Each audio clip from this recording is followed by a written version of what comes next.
Blue and white children's profile graphics beside red horizontal stripes. Children's Bureau. Next, footage of a dark-haired baby sleeping in a crib. Children's Bureau presents a building community, building hope film. Relationships matter, strengthening and supporting families. A mother ties her daughter's hair in a ponytail. I was about 19 when I first got referred to Safe and Sound. I was a newlywed dealing with a lot of abandonment issues. Not only did I lose my father, but I lost my mother to drinking. I felt neglected, like I was a burden to my mom. She walks her daughter to school while pushing her baby in a stroller. It felt horrible. April Fong-Ortega, Safe and Sound client. I was gonna change that. I was gonna change the cycle. Kyle Naganuma, Talkline Coordinator, Safe Working and with so Sound. many parents over the years, I found that all of these parents love their children. Even if they promise themselves, I'm never gonna do what my parent did, under really stressful conditions, people will just go with what they know. That's how intergenerational transmission of abuse and trauma takes place. It's not that any parent sets out to abuse their child, it's life crashing down on Katie them. Albright, CEO, Safe and For the Sound. last 10 years, we've had a shift in thinking, a shift from being a child protection system to a family well-being system. In San Francisco, there are 26 family resource centers. Safe and Sound is one of those family resource centers. Families come to us for a whole host of different services: counseling, childcare, parenting education, sort of whatever they need to keep their kids safe. It starts with just walking through our front door or picking up the phone and asking for help. Kyle answers a phone, Talkline, telephone aid in living with kids. The Talkline, it's a parental support line. It's 24/7, 365. How have things been for your kids? It's really there to support them in the ever-increasingly difficult job of parenting. The vast majority of our calls are daily stressors. Those teenage years, it brings all kinds of challenges. Kyle helped me so much. I would get his phone call once a week. I knew he had my back. The main way that the Talkline is different from other kind of support or crisis lines is that we build an ongoing relationship. I would love to check in with you next week and see how you're doing. At the end of every call, we offer a follow-up call as a way to connect with them again and to offer a regular volunteer to them. From there, that volunteer is calling that parent and building that relationship every week. A parent and child exit a subway. It's important to have an awareness of our own implicit biases. Biases can be a barrier to clients accessing services at times. Dr. Jerry Milner, Associate Commissioner, Children's Bureau. From families is their sincere fear if they come forward and say, I'm having a problem and I need help, that they will expose their children to the risk of being removed. Those are not unfounded fears in many situations. April washes dishes at home. Primary prevention involves providing the sorts of supports that we would expect any parents to need in order to care for their children in safe and healthy ways. If we're able to address protective factors very early on, we have the beginning of a system that will enable us to prevent much more difficult things from happening to children, such as child abuse, child neglect, family separation. She bottle feeds her baby. The Talkline is always about trying to connect our callers with other services to address some of those things that are bigger than what the line can do. As April's teen daughter pushes the baby's stroller down a sidewalk, April's younger daughter runs out ahead of them. I've been coming to Safe and Sound for 20 plus years. Since my son was 6-month-old, he's 20 years old now. I now have 5 kids. Photos of a son and daughter, Katie Albright. The essence of the work at Safe and Sound, we're about building relationships and ask those questions around not what's wrong with you, but what happened to you. Our clinical care coordinators, they're really there to be a partner with a family. I advocate for my families for housing. I go with them to court. I go with them to doctor's appointments. Safe and Sound weekly food in pantry. schools where their kids are having some type of behavior issues. Helena Edwards, Senior Program Manager of Anywhere Family where they need Advocacy, support, Safe and I am Sound. there with them step by step. April walks into the children's playroom. April was self-parented.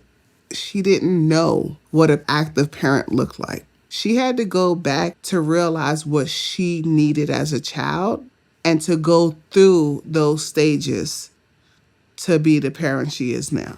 When I was raised, we got the belt. So coming to Safe and Sound and going to the parenting classes, they teach you other ways in dealing with discipline. The support April needed over time changed as her kids got older. When the kids became teenagers, I experienced my own trauma at their age, and then that's when it resurfaced. April was like, I did not have boundaries when I was growing up, and I want to put these boundaries and rules in place for my kids. I was able to go in, hang out with the family, support the family, just in basic house rules and family meetings. April and Helena chat in a conference room. My relationship with the families is intimate. I feel like I'm a part of their family, and they feel like they're a part of my family. Sheridan Elementary School, Katie Albright. It's so important to think about children within a system. Everyone needs to know about how to prevent child abuse.